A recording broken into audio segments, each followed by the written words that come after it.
My name is Eric. Uh, I'm currently working in Busan National University, and I want to talk about a family of rational zeta series. The main point of this talk is that we discover an identity that cannot be evaluated on mathematical software. So I wanted to share this kind of mathematics. So first, we're gonna talk about identity. We're gonna tell a little bit about how we found it, and we're gonna give references. We consider the Riemann zeta function. By the way this is defined, you can see that when you evaluate in in an integer, this number is very complicated to work with. We know that when you evaluate it on 3, zeta of 3 is irrational. We know that at least one of these four numbers is irrational, but we don't know which one. And also we know that at least two of these numbers are irrational, but we don't know which one. And still, mathematicians are able to work with these numbers. For example, Goldbach showed the following identity. And in general, when you have a series in which the n coefficient is some rational number multiplied by these terms, these series are called rational zeta series. So in this case, when the rational number is 1, you just multiply 1 times each one of these terms. This is a rational zeta series. And another example of a rational zeta series is the series in which the rational number is given by the binomial terms. You have a set with n points. How many subsets of k points can you construct? Let me introduce this notation for this variation of the zeta series. If you just put a equal to 1, then the first term is 0 plus 1, so you get 1 to the s. And if you put a equal to 2, then the first term is 2. So this is a way to remove the tail of actually the beginning point, the beginning terms in the zeta function. So just think about a as where do you start counting? And the formula that we discover is this formula here in terms of this variation of the zeta function. But when you put a equal to 2, we claim that the following happens, and this is a rational zeta function. So we have an alternating series. The difference between this and the previous identities is that we have this alternating sign. And well, you can see that this series involves an infinite number of zeta values, and we still don't understand those numbers. So we put this left-hand side in different software, and they all were unable to find the term on the right. Actually, they didn't compute the term on the left. We did this on January of 2023. Oh, this is a terrible typo, 2023. So as for January 2023, the left-hand side was not computable. And as soon as our paper is peer review, I will be in contact with the Wolfram community so that they can integrate this identity. But we first need peer review. Okay, so how we found something that cannot be evaluated in a computer? So what we do is we study operand theory. We want to study operations. But this sounds a little bit abstract. What does it mean to study operations? So we like to use these kind of diagrams, trees, and I'm gonna think of this as the addition.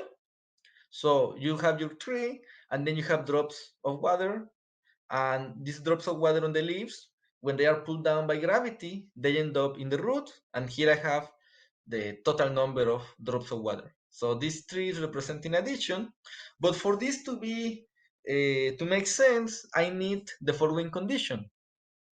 If here I have 3, 4, and 5 drops of water, and here I have 3, 4, and 5 drops of water, At the end, I should have the same total amount of drops of water. This is a way to think about associativity. So if this really represents addition, I need these two trees and variation of this to give me always the same value. The reason why trees are useful for studying operations is because we have a way to encode composition. I don't know if you ever have a garden, but sometimes you have a branch and you can just graft it into a plant and it just keeps on growing.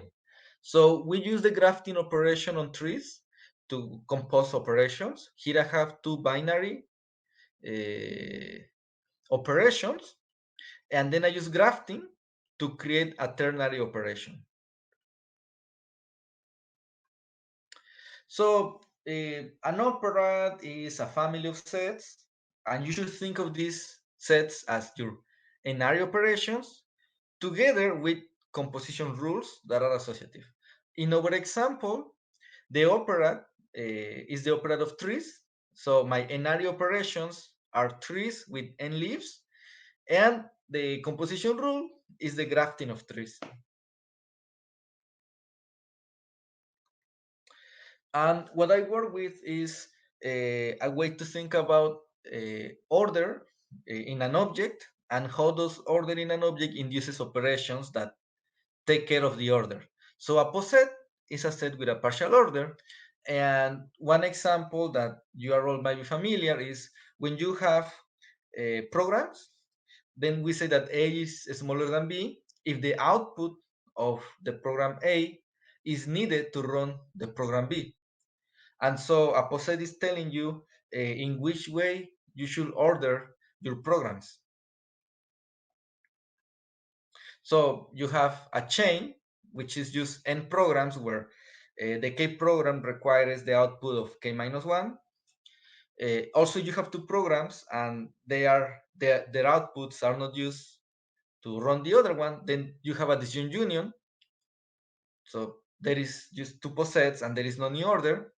And so two programs can be run in parallel if they don't require the output of the other program. So this is the case that you have the disjunct union. And you have the ordinal sum of posets. So you forces the maximum elements of P to be smaller than the minimum elements of Q. In other words, the output of the program P is needed to run the program Q.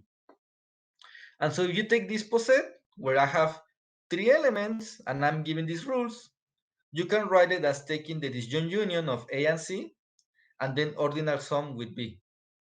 So I have three programs where the output of A and C is needed to run B. And what we do is we consider the operand of posets in which my n-ary operations are trees that have n leaves, but every vertex, if the vertex has k children, then I'm going to label my vertex with a poset with k points. And in the composable poset on the lexicographic sum, but let me just say a poset. So in this case, I have a ternary operation. And you see I have these vertices that have two children, and then every vertex is labeled with a poset with 2 points. Now, once you have your operations, the next thing to worry about is where are my operations defined. So given a set, we always have the operand of endomorphisms, whose n-ary operations are functions from x to the n to x. And then an algebra over an operand is a map of operands, but if you go back over the definitions, I'm saying that an n-ary operation becomes a function from a to the n to a. So I'm taking these abstract operations and they are realized as functions of a. So how does an algebra over an operand looks like? So I'm going to give you a geometric example. Given a poset, we construct the order polytope, which is a subset of R or 0, 1 to the n, in which the points are forced to satisfy the inequalities of the poset. So for example, I have the poset x smaller than y, and in R2, I'm gonna look for the pairs of coordinates where one is smaller than the other, and they are between 0 and 1. So this gives me a triangle. If now I have the disjoint union of 2 points, then I have two coordinates and they are not related. This gives me a square. And now if I take x smaller than y union z, so z is free and x smaller than y is a triangle. And then because there is no relation between them, they are just free. So I obtain this geometric object. And given two posets, the action of this union on the order polytopes is going to be the Minkowski sum. You take the sum coordinate wise. So here, for example, the order polytope of a point is a line. The order polytope of the poset with 1 point is a line. The order polytope of this poset is a triangle, and the Minkowski sum is just one plus the other. And you can see by the previous example that given two posets, I have this formula, and this is where something should tell you that there is algebra, there is some compatibility occurring. I can take my posets, compute the order polytope of each one, and apply Minkowski sum, or I can take my posets, compute the disjoint union, and compute the order polytope. The way we think about this equality is saying, on posets, there is an action of the operator of poset because I have, this is well defined, the operation of the disjoint union is well defined. On polytopes, they are also an algebra over the operator of posets because the action of the disjoint union is well defined as the Minkowski sum. And there is a morphism that makes all of this compatibility. I can apply one function in one side or the other. This is an operatic homomorphism from posets to polytopes. And actually, our theory says that for any poset, I have an area operation that makes this an identity. So we can study operations that understand the order. And what we did in our research is we took posets and we introduced these poset operations. We took polytopes, ordered polytopes, we introduced poset operations. We introduced some polynomials coming from combinatorics, and we showed they also have poset operations. And then we took the zeta values, a variation of zeta values, and we show how they also inherit these operations. The vertical arrow here from polynomials to zeta values, we take this as a polynomial on the numerator, so x times x minus 1 all the way to x minus k minus 1 divided by k factorial. And then we assign the following number, the alternating sum that we have here. And using enumerative combinatorics and ideas from Ramanujan, we were able to simplify into the identity that we are describing today. And so if these are our main references, here they have some identities, some examples of rational zeta functions, and this is our preprint. As soon as the community verifies everything, I will be in contact with the Wolfram community to implement this operation. And this is it. Thank you. Oh, there are some questions. Are you aware of the package Sigma by Carson? I am not aware of this package, and I'm gonna test it. Thank you so much.